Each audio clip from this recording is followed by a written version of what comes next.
A gente está conversando nesse início de ano aqui sobre hábitos espirituais, especialmente. O nome da série, do livro que eu estou usando é Você é Aquilo que Ama.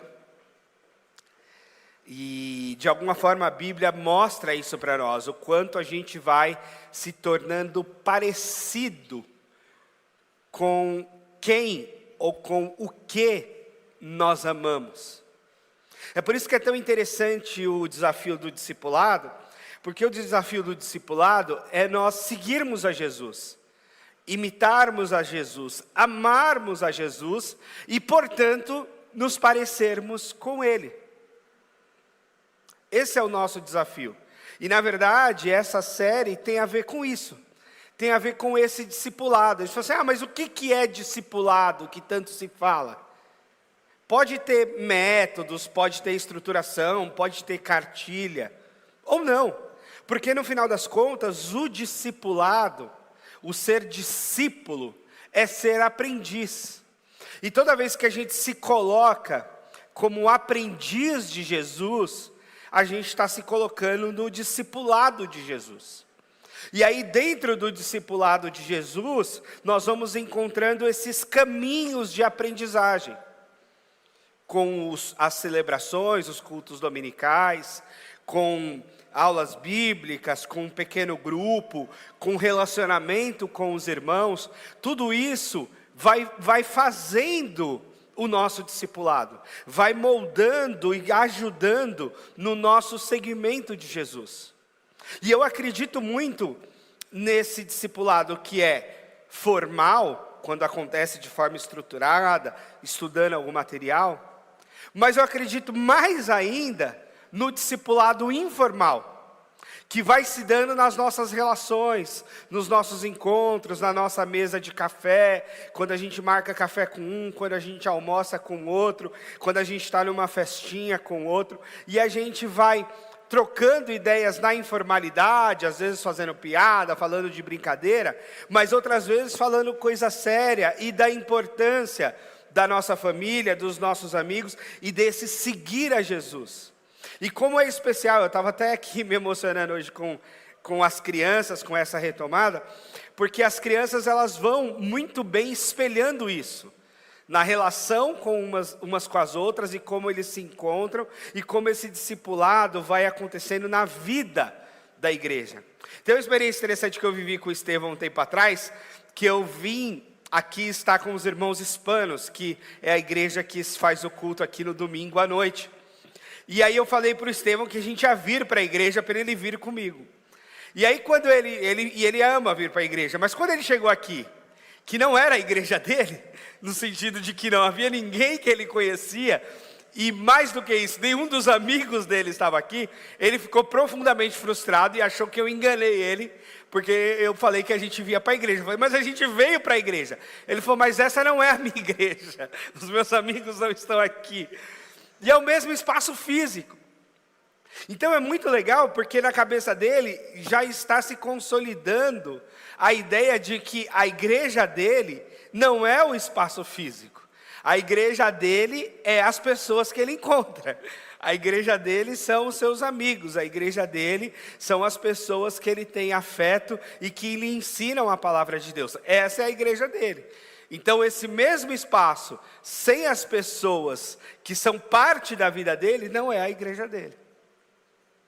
E isso é para nós também. Quando eu venho aqui no culto hispano, e a gente tem um carinho, um afeto, o pastor Fred é incrível, e os irmãos hispanos muito queridos, não é a nossa igreja, é outra igreja.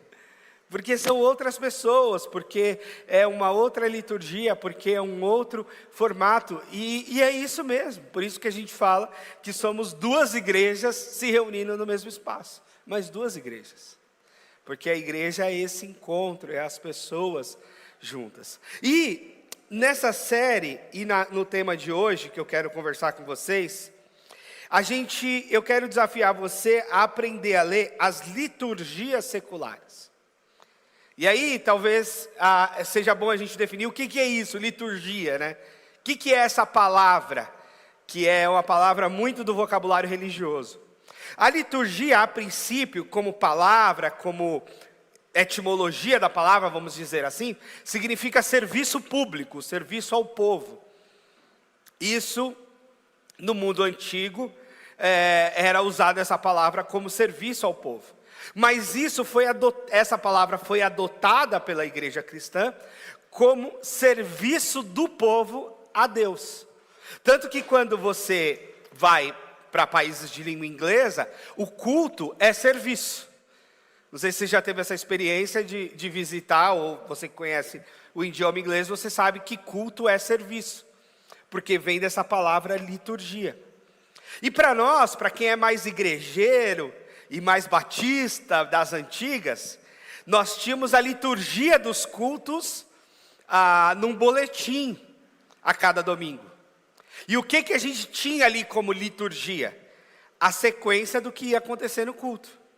A sequência da leitura bíblica, da oração, dos hinos ou dos cânticos que aconteciam. Com a Igreja Católica, isso é muito comum, porque na Igreja Católica a liturgia ela é bem rígida e ela tem ali esse papel que justamente fala do que vai acontecer naquela missa. Então, liturgia, nesse nosso vocabulário teológico cristão, é esse regramento do culto. É essa sequência de ritos e coisas que acontecem no culto. E aí você pode pensar, então na nossa igreja não tem liturgia? Tem. É que é uma coisa assim mais flexível, mais fluida, mas tem. A gente prepara uma sequência do início da celebração, uma sequência de músicas encadeadas, o momento em que a gente faz aqui a saída das crianças, a oração por elas, o momento da pregação e o momento ao final ainda de mais uma música. Então essa é a nossa liturgia. A gente faz num modelo, digamos, mais simplificado, a gente não tem um papel escrito, distribuído para todo mundo, isso fica mais aqui com o pessoal da banda, do louvor, e que conversam comigo, e a gente organiza isso, mas essa é a nossa liturgia, é a nossa organização da nossa prestação de culto ao Senhor. Agora, o que esse autor vai dizer para nós é que existe uma liturgia da vida, inclusive, ou até dos cultos que nós somos chamados a prestar aí fora, e que isso não está muito claro para nós, porque não leva a esses elementos religiosos integrais, mas eles existem, esse jeito nosso de adorar, e a nossa liturgia entra nessa mistura com o hábito. Assim como a gente chega aqui na igreja e a gente já sabe e já tem esse padrão de oração, de música, de pregação, a gente vai criando liturgias seculares no nosso cotidiano. Daquilo que a gente faz ao acordar, daquilo que a gente faz antes de dormir, daquilo que a gente faz em todo o dia. E isso se mistura quase que simbioticamente com aquilo que a gente vai chamar secularmente de hábito. Então, para o autor, o hábito é a linguagem ou a palavra secular para a liturgia. E essas coisas, como nós somos cristãos, essas coisas se encontram. Porque para nós, como a adoração para nós é um estilo de vida, então, de alguma forma, há uma liturgia, ou deve haver uma liturgia em toda a nossa vida, em todo o nosso ser, como é a nossa expressão de culto a Deus. Mas vamos a um texto bíblico que fala sobre idolatria, porque o risco é que a gente direcione o nosso serviço, a nossa adoração, a outra pessoa ou a outro lugar que não ao Deus verdadeiro. E isso se chama idolatria. E aí eu quero te convidar para o texto de Isaías 44. Isaías 44, versículo 13 a 17. Isaías é um grande profeta da Bíblia, um dos maiores livros da Bíblia, são 66 capítulos, se eu não me engano, e é um profeta muitíssimo importante. E ele vai fazer essa menção para falar de ídolos, vai falar do nosso movimento, às vezes, de adorar a pessoa ou a coisa errada. Isaías diz assim: o carpinteiro, ele mede a madeira com uma linha, ele faz o desenho com um traçador, ele modela toscamente com os pincéis e marca com os compassos. Ele o faz na forma de um homem em toda a sua beleza, para que habite em um santuário. Ele derruba cedros, ele apanha o ciprestre ou o carvalho, ele deixou crescer entre as árvores da floresta, ele plantou um pinheiro, e a chuva o fez crescer. É um combustível usado pelo homem para queimar um pouco disso. Ele apanha e... Isso, é um combustível usado pelo homem para queimar, um pouco disso ele apanha, se aquece, acende um fogo, assa um pão, mas também ele modela um Deus e adora. Faz uma imagem e se curva diante dela. Metade da madeira ele queima no fogo, e sobre ela prepara a sua refeição. Assa a carne, come até saciar-se. Ele também se aquece, diz: estou aquecido, estou vendo o fogo. Com o restante ele faz um Deus, o seu ídolo, inclina-se diante dele e o adora. Ora, e aí ele diz: salva-me, tu és o meu Deus. O que Isaías está falando aqui para o povo de Israel? Ele está dizendo que a mesma madeira que alguém planta uma árvore, faz crescer ou deixa crescer, e depois corta e prepara lenha para assar um pão e fazer a sua comida, também cria um objeto de adoração, um ídolo, e se prostra diante dele e o adora. E Isaías está falando da irracionalidade disso. Como é que a gente pode deixar de adorar o Deus Criador, soberano de todas as coisas, para adorar algo que a gente mesmo criou com as nossas mãos e com a nossa imaginação? É essa a lógica. E por muito tempo na nossa fé evangélica brasileira, a gente entendeu a idolatria como essa coisa dos ídolos criados por mãos humanas, ou até dos santos da Igreja Católica. No entanto, a ideia dos santos da Igreja Católica, e a gente tem que tomar muito cuidado com isso, é uma ideia de ícone. É um pouco diferente.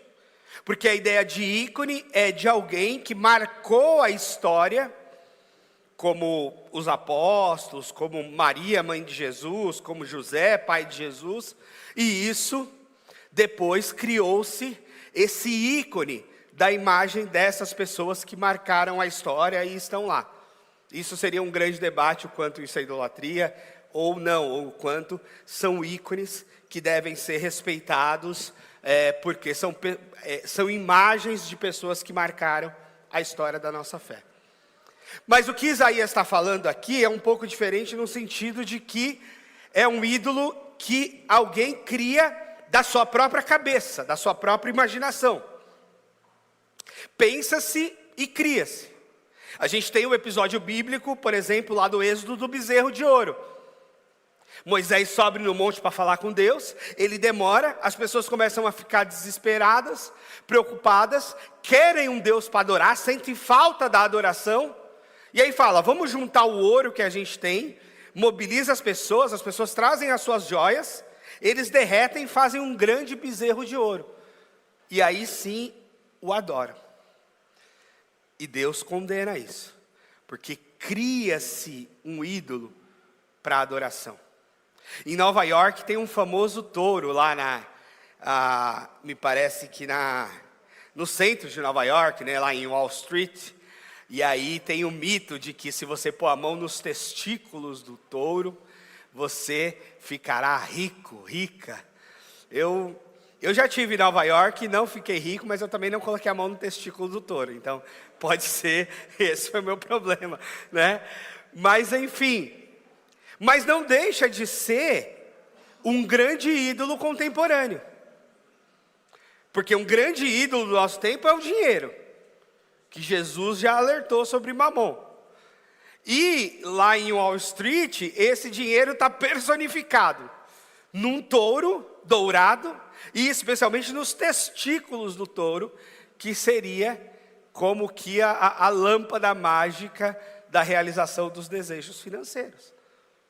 E aí é sobre isso que a Bíblia está falando, em que esse autor está dizendo, olha, há uma liturgia nisso. As pessoas vão lá intencionalmente fazer isso como uma espécie de adoração, como uma espécie de louvor. A que Deus?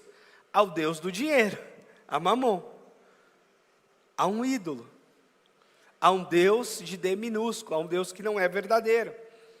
E aqui Isaías está denunciando isso, como você, com a sua mão, cria um Deus e se prostra diante dele.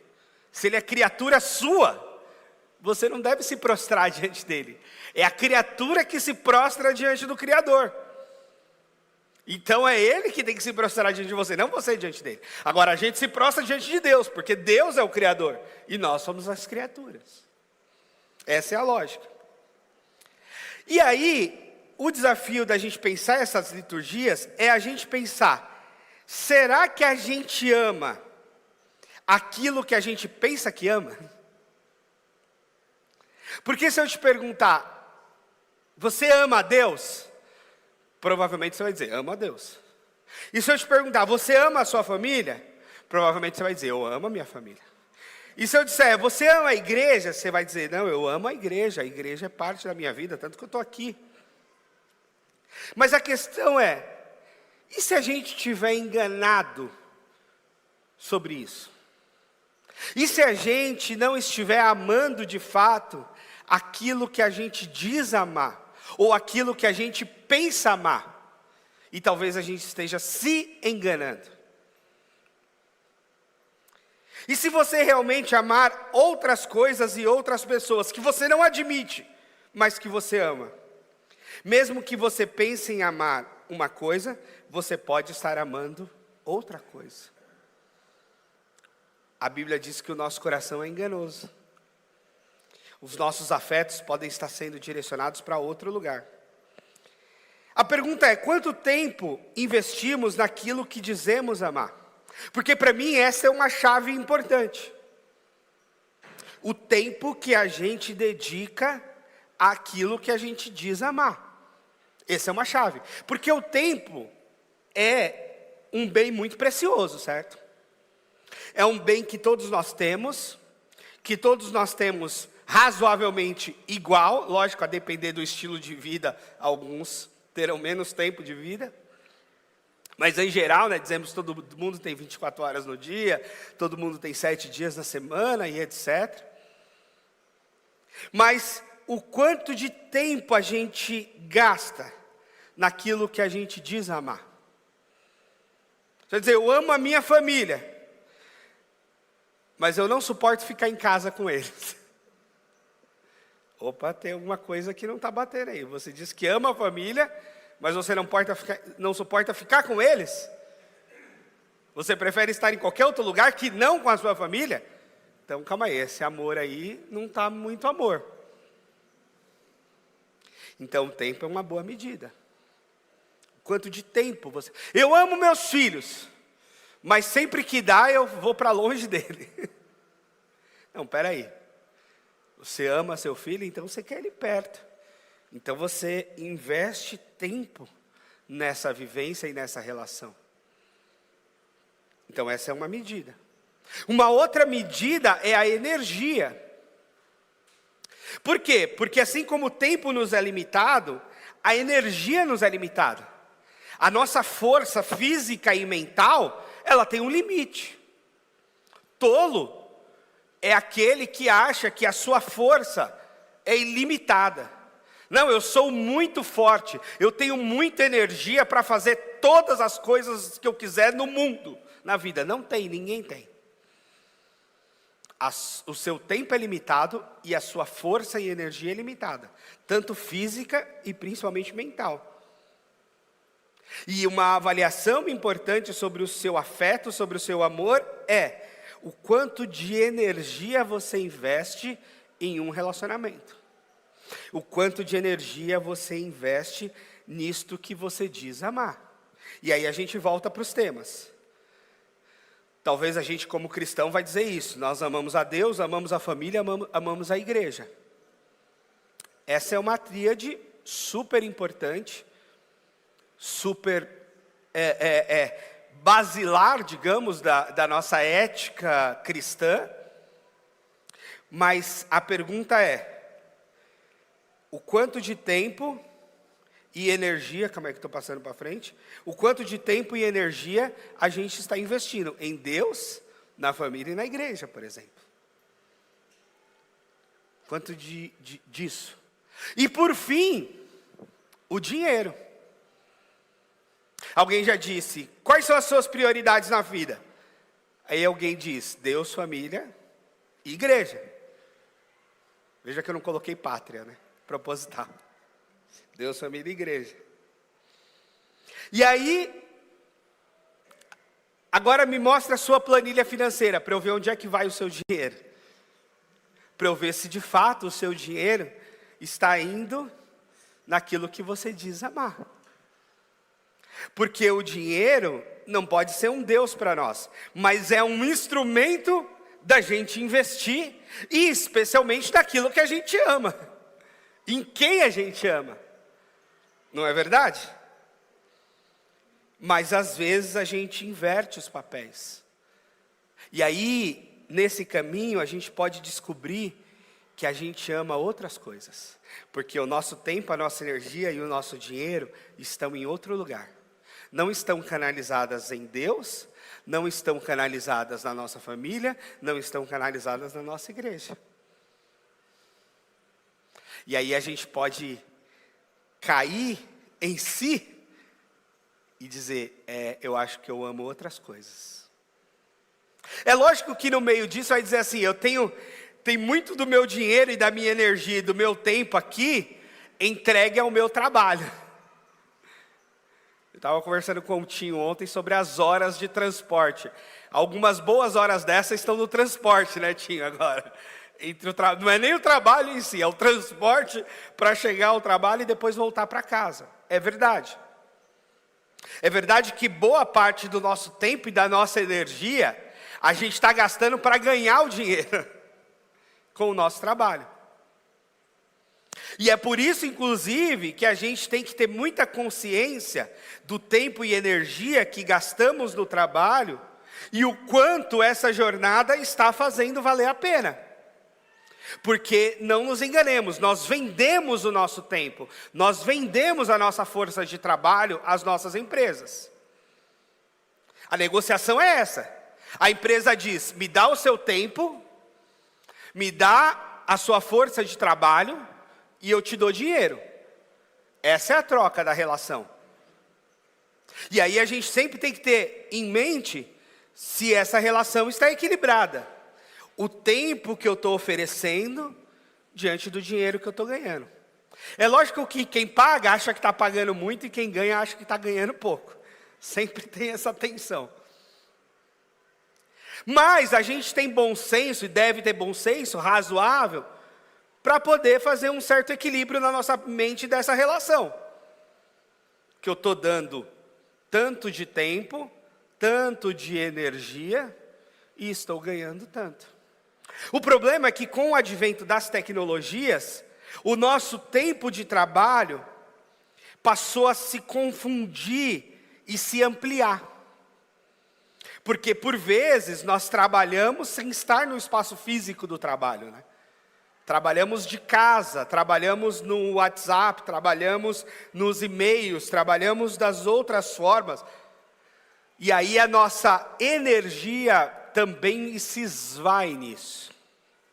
E a gente precisa estar atento para colocar os freios necessários e dizer, peraí, aqui é o meu trabalho e aqui não é mais o meu trabalho. É verdade também que às vezes na hora do trabalho a gente também está fazendo coisas que não são do trabalho, o que atrapalha a nossa produtividade no trabalho. E aí é uma mistura, né? É uma confusão. Porque às vezes a gente está no trabalho e está fazendo serviço de outra coisa pessoal. E às vezes a gente está num compromisso pessoal e a gente está fazendo coisa do trabalho. E aí fica uma bagunça. E será muito saudável à medida que a gente conseguir separar essas coisas. Colocar fronteiras. entre aqui eu estou trabalho, eu estou focado e produtivo aqui no meu trabalho, porque de fato eu preciso ser responsável com aquilo que está combinado no meu contrato, na minha demanda de trabalho, para o que eu ganho efetivamente. E agora aqui eu estou com a minha família, aqui eu estou no meu lazer, aqui eu estou no meu descanso, aqui eu não estou no meu trabalho, aqui é outra coisa. Agora, eu sei que a depender do seu tipo de trabalho, isso é mais fácil ou mais difícil de separar. Mas a reflexão aqui é a gente voltar e olhar para a nossa agenda, já que estamos ainda no início do ano, e muitas vezes fazendo os nossos planners, agendas, planejamentos e etc., o quanto de tempo, energia e dinheiro investimos naquilo que dizemos amar. Para que a gente não se auto-engane, não diga que amamos uma coisa e fazemos outra. E o que o autor vai dizer é que talvez o consumo seja um Deus desse nosso tempo, seja o grande ídolo que foi criado nesse nosso tempo, e a este ídolo estamos adorando. Olha só o que diz essa frase: desde sempre há um Deus criador, e outros tantos deuses. Por exemplo, o consumo é um Deus do nosso tempo, e o shopping center, o seu templo.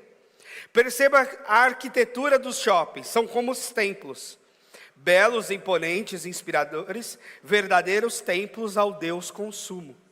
Vários sociólogos da religião e filósofos da religião já olharam para isso. Eu vou mostrar algumas imagens aqui. Olha só. Parecem catedrais, mas são shopping center. E aí, esse autor disse, de uma consultoria de Londres, a Fish Consultoria Londrina de Design, no ano passado, realçou o caráter divino dessas marcas famosas, analisando que aos domingos as pessoas preferem o shopping à missa ou ao culto. E me parece que é muito verdade, né? O shopping tomou esse espaço. E assim, é lógico, eu estou no meio desse tempo e eu estou no meio dessa sociedade, e eu sou um frequentador de shopping. Aliás, domingo eu saí daqui e fui para o shopping com as crianças, com o Estevão e com o Samuel, e com o Diego, que é outra criança. E é lógico que é uma coisa que a gente frequenta, é uma coisa facilitadora, porque a gente vai no cinema, porque a gente vai no restaurante, porque a gente vai em loja, a gente foi em livraria, e está tudo ali. Tem estacionamento, tem ar-condicionado, tem tudo ali reunido num só lugar. Até gente feia fica mais arrumadinha quando vai para o shopping, né? Se ajeita. Mas os shoppings viraram essa nova igreja, esse novo espaço de culto, esse espaço de investir o nosso domingo, esse espaço de investir o nosso tempo, esse espaço de investir o nosso dinheiro, esse espaço que nos faz sentir bem. Onde você se sente bem, onde faz bem para a sua alma, quando você está assim, aflito, angustiado. Eu vou ao shopping, que daí eu me alivio. Daí eu faço compras, saio cheio de sacolas e aí eu fico em paz. Quando chega a fatura do cartão de crédito, aí volta a angústia. Mas quando você compra, você fica em paz. Então, essa paz, ela veio de uma espécie de adoração. Mas a adoração a um outro Deus, que não é o Deus verdadeiro.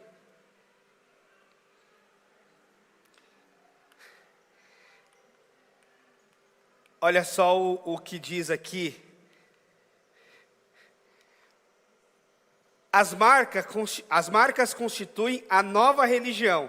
As pessoas se voltam a elas em busca de sentido. Você já deve ter se deparado com as testemunhas de Apple. As pessoas que pregam Apple para a gente. Que dizem que a gente tem que ter um iPhone. Que dizem que a gente tem que ter um computador da Apple, equipamentos da Apple, que são maravilhosos. Então perceba, as pessoas, ela não fala de Jesus, mas do Steve Jobs ela está assim. Outros já pregam Android, os mais humildes pregam Android. Testemunhas de Samsung e de outros. Outros pregam assim os novos modelos de carro.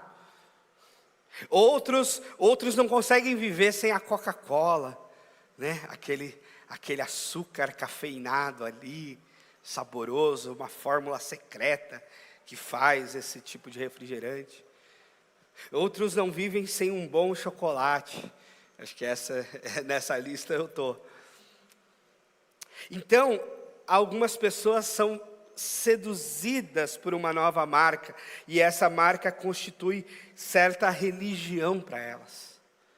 Elas se fidelizam àquilo, e aquilo passa a dar sentido, porque o que é uma religião?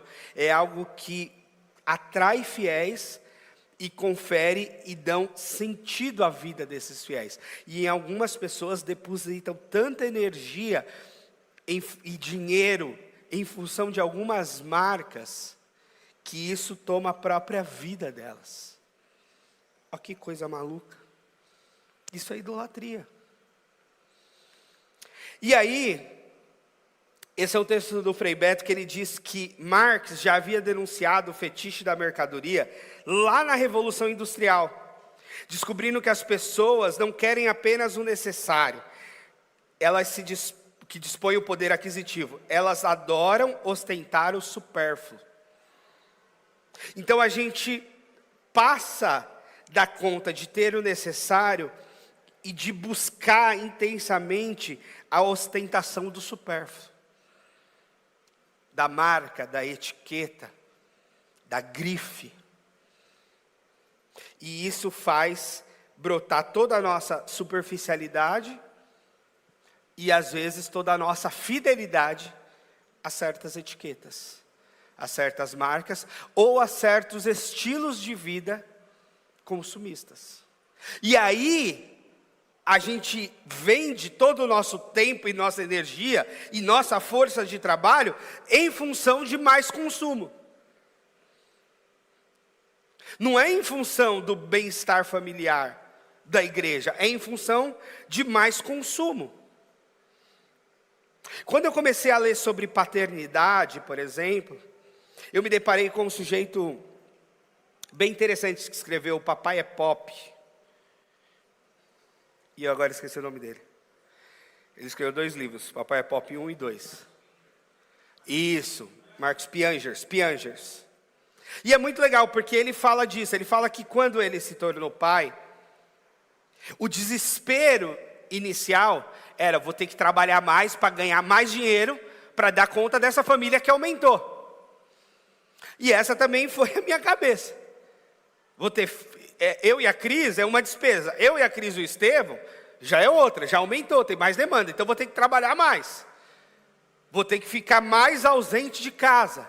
Vou ter que gastar mais energia com o trabalho para dar conta desse novo serzinho que está chegando e toda a demanda que vem junto.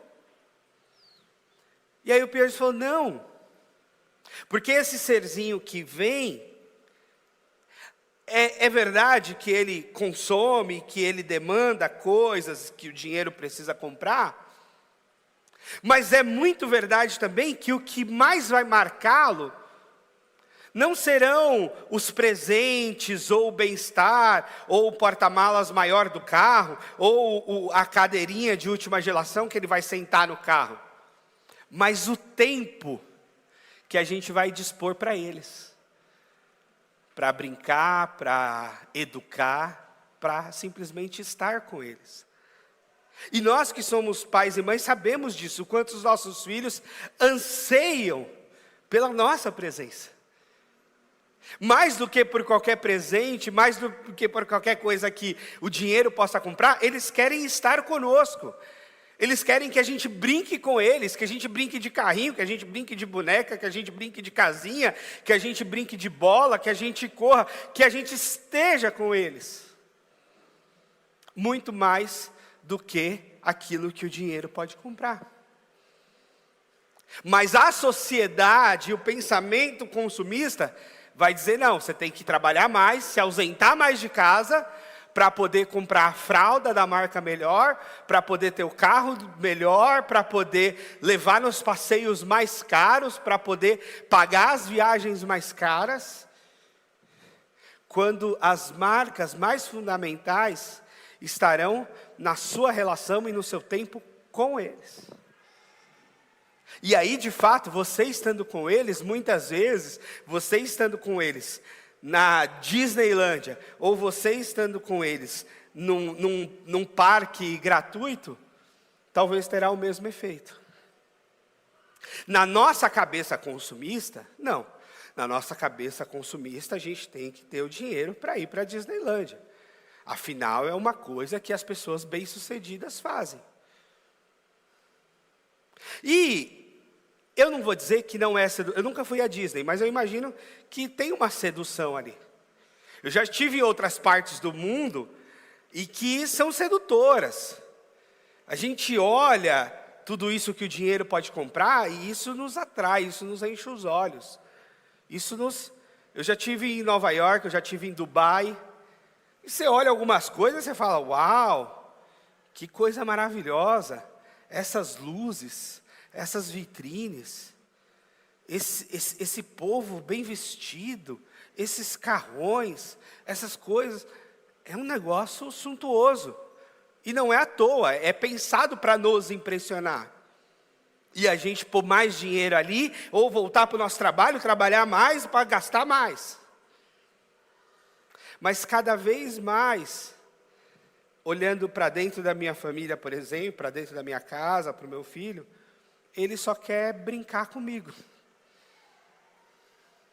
Eu moro num condomínio que tem muita área de lazer, tem muita coisa legal, e a gente paga um aluguel, paga um condomínio para ter essa estrutura. E quantas vezes ele não quer usufruir dessa estrutura? Ele quer brincar de carrinho na sala de casa. E ele quer brincar comigo na sala de casa, ou quer brincar com a mãe dele na sala de casa. E agora a vovó está lá em casa, quer brincar com a vovó na sala de casa. Ah, mas o condomínio tem isso, tem aquilo outro. Sim, é muito legal, e eu acho que tem como opção. Mas, por vezes, ele não usufrui. Ele quer estar ali na sala de casa com os brinquedos dele e com as pessoas que ele ama. E se a gente pensar profundamente no nosso sentimento, a gente vai voltar para esse lugar. Que no fundo a gente também quer estar com pessoas que a gente ama. E que nos amam. E que às vezes toda a estrutura, todo o aparato e todo o luxo é só ostentação supérflua. Que tem pouco sentido. Eu não estou falando de miséria, de dormir no relento, no chão frio, no lugar insalubre, isso não. Mas eu estou falando de uma constituição de vida digna para uma busca de vida luxuosa, supérflua, que vira um verdadeiro Deus no nosso mundo. E isso é tremendo, porque hoje as pessoas estão usando, inclusive a Bíblia Sagrada, para introjetar essa lógica consumista. E aí eu olho para alguns discursos desses lugares, ou eu falo, eu acho que a gente está falando de outro Deus. Eu não estou falando desse Deus. Eu não quero adorar a esse Deus do consumo. Eu não quero. E para mim é um ídolo. A mercadoria é intermediária, ou deve ser intermediária na relação entre os seres humanos. Eu me relaciono com a pessoa. Nós, como pessoas, precisamos de mercadoria, mas nos relacionamos efetivamente com outras pessoas. Mas agora a coisa se inverteu. Nós nos relacionamos com as mercadorias, e as pessoas são só um instrumento no meio disso. Louco isso, né? Louco a gente pensar que a gente está nos nos afeiçoando e amando as coisas e usando as pessoas para conquistar as coisas que nós amamos, ao invés de amar as pessoas e usar as coisas. A regra é: ame as pessoas e use as coisas. E o que a gente está fazendo é amando as coisas e usando as pessoas. É muito louco. Isso não só é coisificar o outro, como é rebaixar o outro, como um ser inexpressivo. Quantas pessoas tratam mal um vendedor, um garçom, uma pessoa que está a serviço, é maltratada por outro que diz: eu estou pagando, então me trate bem, ou me atenda bem, ou faça o que eu quero. Isso é objetificar aquela pessoa, né? Nada mais é do que uma lógica escravagista, né? Nesse momento eu sou seu dono, porque eu estou te pagando. Não. O que a Bíblia nos diz é: nós amamos as pessoas e usamos as coisas, nunca o contrário. O importante é que da religião do consumo não escapa nem o consumo da religião. Ou seja, a própria religião, nessa lógica, vira um produto a ser consumido. Eu já disse isso. Há pessoas que fazem uma opção de igreja pelo estacionamento.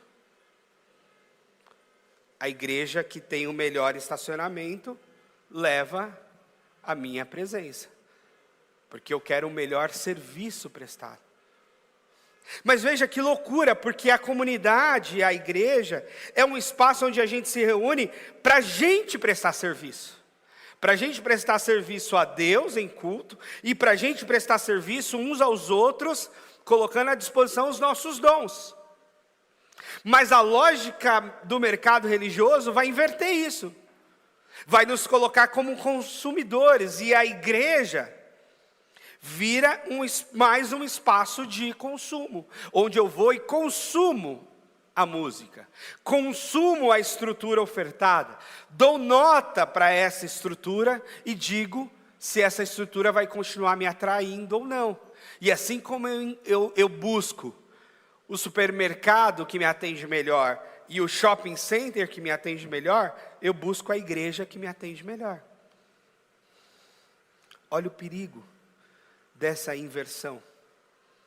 Quando a igreja deve ser a comunidade onde a gente vai e se coloca a serviço. E mais uma vez, eu sei que os serviços bem prestados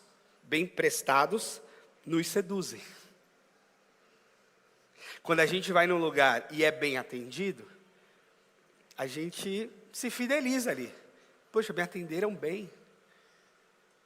Poxa, esse lugar aqui, o ar-condicionado está na temperatura adequada, o som está num volume adequado, o estacionamento é bacana, o espaço que atende meus filhos também funciona bem. Isso é sedutor.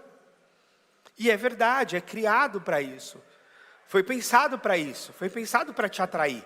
Foi pensado para te manter ali. Os shoppings, eles são pensados para que você passe muitas horas lá. Porque eles têm essa lógica atrativa de que aqui você resolve toda a sua vida e se sente bem e fica feliz e contente aqui, enquanto vai gastando o seu dinheiro, lógico. Só que quando a gente vai para a palavra de Deus, a gente vê outras coisas como mais importantes. E no caso da igreja, mais importante é o serviço que a gente presta. A liturgia da nossa vida em adoração a Deus.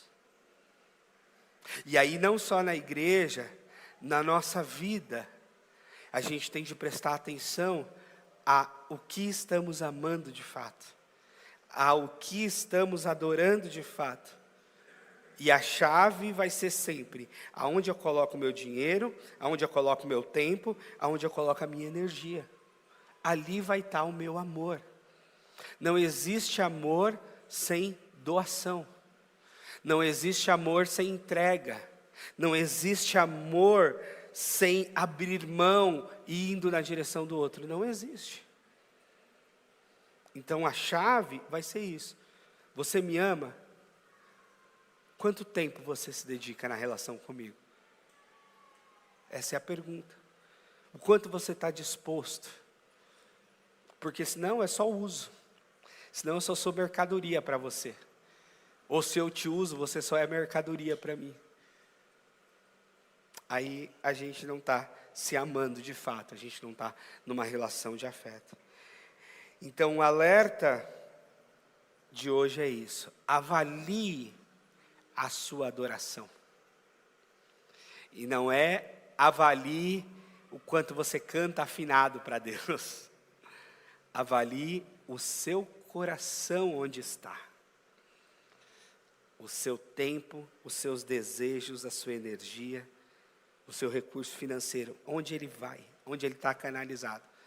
Ali está o seu amor. Jesus já disse, né? Onde está o teu coração, ali está o teu Deus. É simples assim. Seu coração está lá, com Deus Criador, teu Deus está lá. Teu coração está no dinheiro, teu Deus está aqui. Teu coração está no consumo, então teu Deus é o consumo.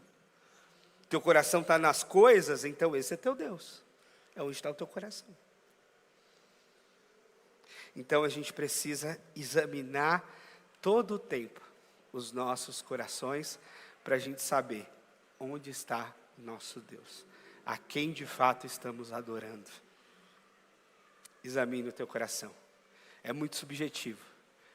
Isso é muito de cada um de nós. Mas examine com seriedade. Coloque-se diante de Deus em oração e se questione. Questione a sua própria vida, os seus ritmos de vida, a sua agenda, o seu cartão de crédito. Onde está o teu coração? Considere e reconsidere alinhar isso, de fato, com Deus Criador e alinhar isso naquilo que merece o seu amor, a sua devoção, a sua adoração. Não adore a ídolos, adore ao Deus verdadeiro. Amém? Vamos orar? Obrigado, Senhor, pela Tua palavra, por nos ajudar e nos orientar, Pai. Nos ajude a fugir da tentação dos ídolos, de tudo aquilo que se interpõe entre nós e o Senhor, de tudo aquilo que atrapalha a nossa verdadeira adoração, o nosso verdadeiro louvor, a nossa verdadeira vida abundante. Nos dá, Senhor, amor na medida certa, para o lugar certo. Nos dá amor ao Senhor acima de todas as coisas. Nos dá amor ao nosso próximo como a nós mesmos. Nos ensine sempre a amar as pessoas e somente usar os objetos, as coisas, mas amar as pessoas que são a imagem e semelhança do Senhor. Alinha o nosso coração, Pai. Coloca Ele no lugar certo. Em nome de Jesus. Em nome de Jesus, Pai. Amém.